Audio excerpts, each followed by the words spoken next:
कि एक सवाल किसी ने मुझसे पूछा था कि जब ओपीसी ड्रम और वाइपर ब्लेड यानी क्लीनिंग ब्लेड को बदलते हैं, नया लगाते हैं, तो कुछ प्रिंट निकालने के बाद प्रिंटर से कुछ प्रिंट निकालने के बाद प्रिंटर जाम हो जाता है।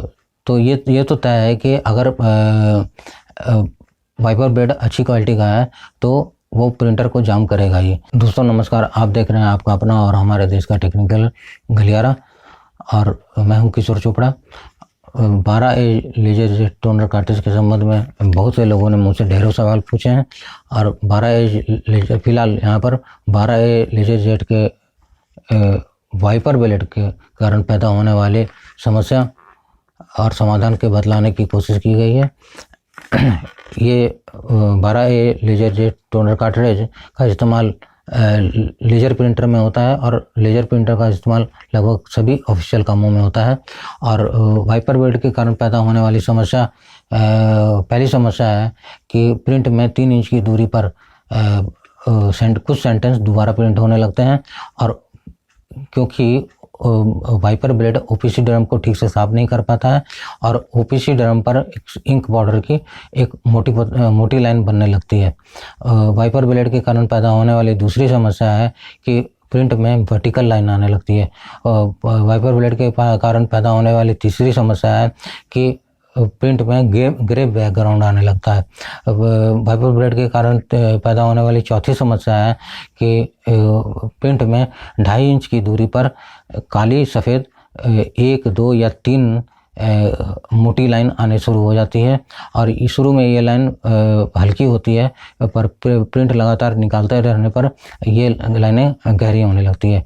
और वाइपर ब्लेड के कारण पैदा होने वाली 5वीं समस्या है कि वाइपर ब्लेड डस्ट बॉक्स के ऊपर ही फिट होता है, और इस कारण से वाइपर ब्लेड और डस्ट बॉक्स के कारण पैदा होने वाली समस्या एक जैसी हो सकती है। और वाइपर ब्लेड के कारण पैदा होने वाली 6ठी समस्या है कि एक सवाल किसी ने मुझसे पूछा था कि जब ओपीसी ड्रम और वाइपर ब्लेड यानी क्लीनिंग ब्लेड को बदलते हैं, नया लगाते हैं, तो कुछ प्रिंट निकालने के बाद प्रिंटर से कुछ प्रिंट निकालने के बाद प्रिंटर जाम हो जाता है। तो ये तो तय है कि अगर वाइपर ब्लेड अच्छी क्वालिटी का है तो वो प्रिंटर को जाम करेगा ही। तो नया वाइपर ब्लेड कैसे लगाया जाता है प्रिंटर में, और लगाने से पहले उसमें क्या क्या किया जाता है, इसे मैं आगे वीडियो में बतलाऊंगा। वाइपर ब्लेड में ये सब प्रॉब्लम होता कैसे है, इसे जानना ज़रूरी है कि वाइपर ब्लेड जब बहुत पुराना हो जाता है तो इसका लचीलापन कमज़ोर पड़ जाता है, और इसके रबड़ में भी खराबी आ जाती है, और वाइपर ब्लेड अनेक जगह पर हल्का हल्का मुड़ जाता है, और वाइपर ब्लेड ढीला पड़ जाता है। वाइपर ब्लेड को बहुत यूज करने के पर इसका रबड़ खराब हो जाता है और घिस भी जाता है, और वाइपर ब्लेड में ऑयल या ग्रीस ऑयल लग जाने के कारण या लगाने के कारण वो मुलायम पड़ जाता है इसका रबड़, और वाइपर ब्लेड धीरे हल्का हल्का कहीं ना कहीं मुड़ जाता है, और फिर वाइपर ब्लेड ढीला पड़ जाता है।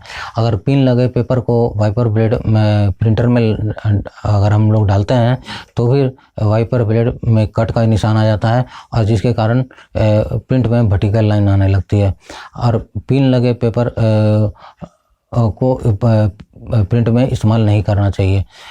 इसका समाधान ये है कि अगर वाइपर ब्लेड के कारण जो समस्या आ रही है, तो अगर हम लोग वाइपर ब्लेड को बदल देते हैं तो उस समस्या का समाधान हो जाता है। 12A laser jet toner cartridge का वाइपर ब्लेड बाज़ार में 80 से 100 रुपये में के बीच में मिल जाता है।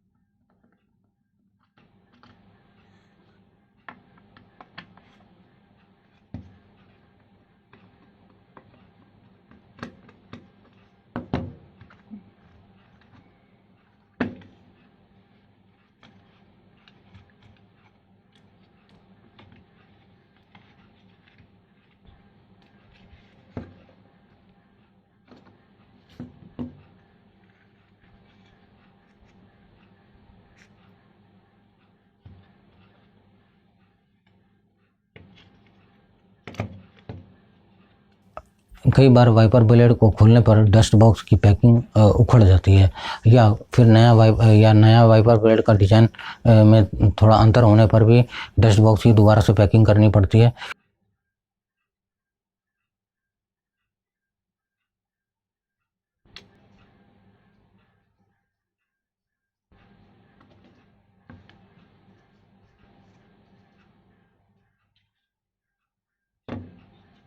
डस्ट बॉक्स की दोबारा से पैकिंग करने के लिए हम लोग फोम टेप का इस्तेमाल करते हैं।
और डस्ट बॉक्स के किनारों की पैकिंग करने के बाद फोम टेप के ऊपर इंक पाउडर की कोटिंग करेंगे ताकि वाइपर बेड इस पर चिपक ना सके।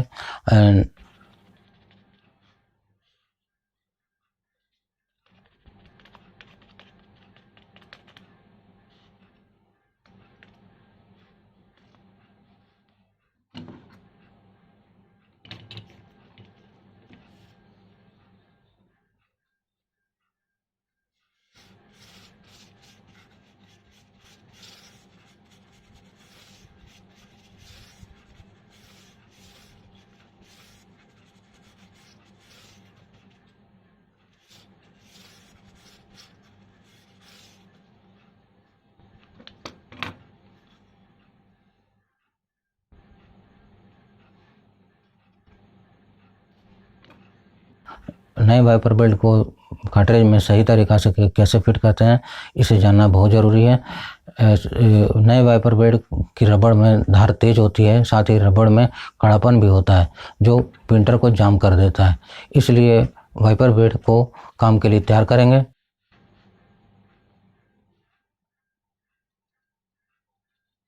सबसे पहले वाइपर बेल्ट पर इंक पाउडर छिड़क कर हल्के हाथ से इसे फैलाएंगे।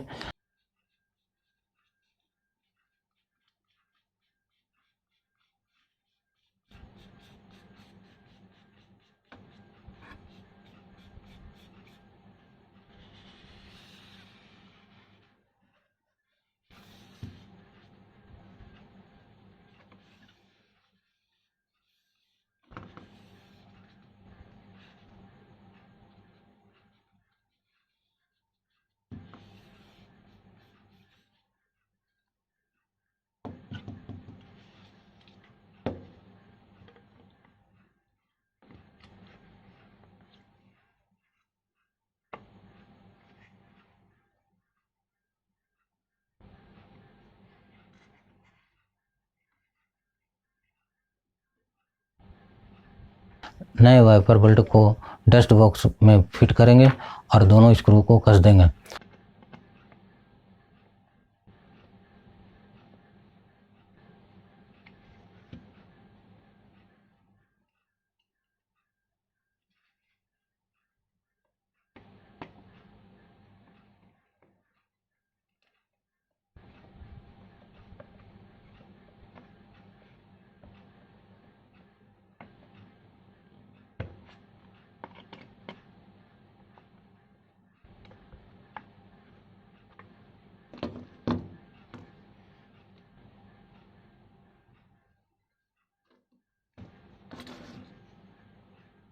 अब पीसीआर रोलर को इसके खांचे में ठीक तरह से फिट करेंगे।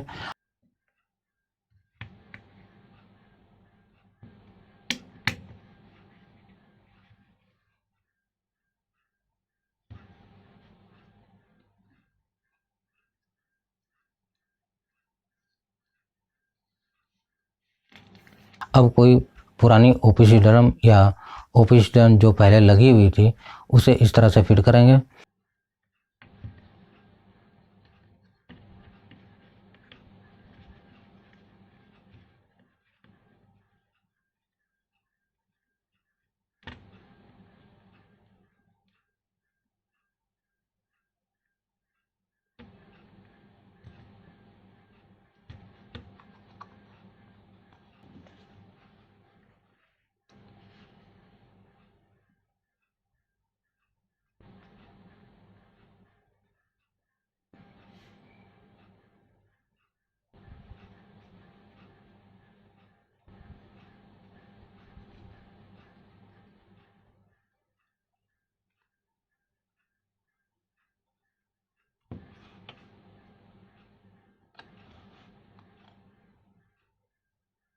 अब ओपीसी ड्रम पर इंक पाउडर छिड़ककर ओपीसी ड्रम के गियर को धीरे धीरे क्लॉकवाइज 2 से 3 बार घुमाएंगे।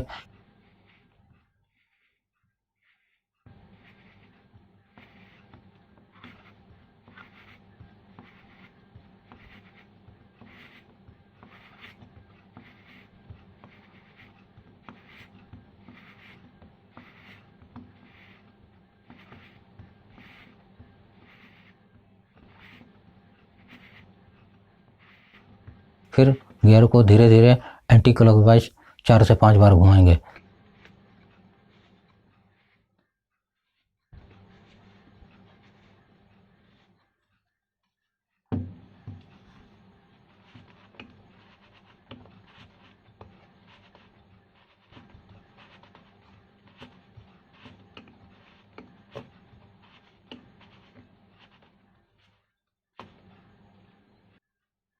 फिर दोबारा ओपीसी ड्रम पर इंक पाउडर छिड़ककर ओपीसी ड्रम को गियर को धीरे धीरे क्लॉकवाइज 2 से 3 बार घुमाएंगे।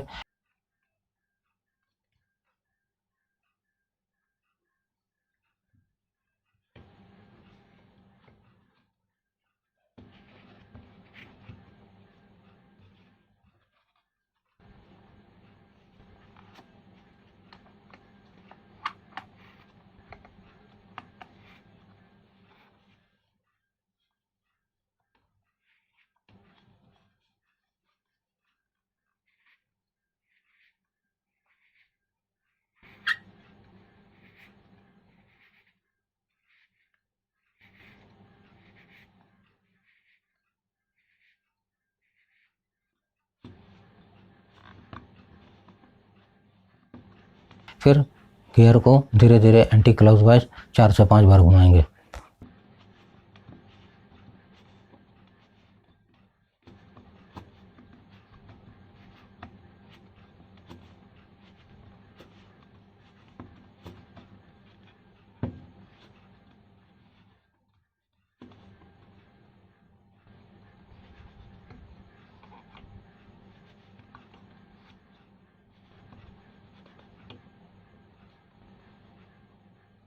अब यह वाइपर ब्लेड काम के लिए पूरी तरह से तैयार है। अब यह वाइपर ब्लेड प्रिंटर को जाम नहीं करेगा। कार्ट्रिज को कैसे खोला जाता है, इसकी सफाई कैसे की जाती है और फिर कार्ट्रिज को वापस कैसे फिट किया जाता है, इसे जानने के लिए मेरे dust box printing problem and solution and cleaning वाले वीडियो को देखें। इसका लिंक डिस्क्रिप्शन में दिया गया है। टेक्निकल गलियारा के साथ हमेशा जुड़े रहने के लिए इसके फेसबुक के टेक्निकल गलियारा पेज के साथ जुड़ जाएं और यूट्यूब चैनल टेक्निकल गलियारा से भी जुड़ जाएं और नई जानकारियों के साथ टेक्निकल गलियारा आप लोगों के साथ हमेशा बना रहेगा। आप लोग अपने जीवन में बड़ी से बड़ी कामयाबी हासिल करें। इन्हीं शुभकामनाओं के साथ आप लोगों का आभार, धन्यवाद, नमस्कार।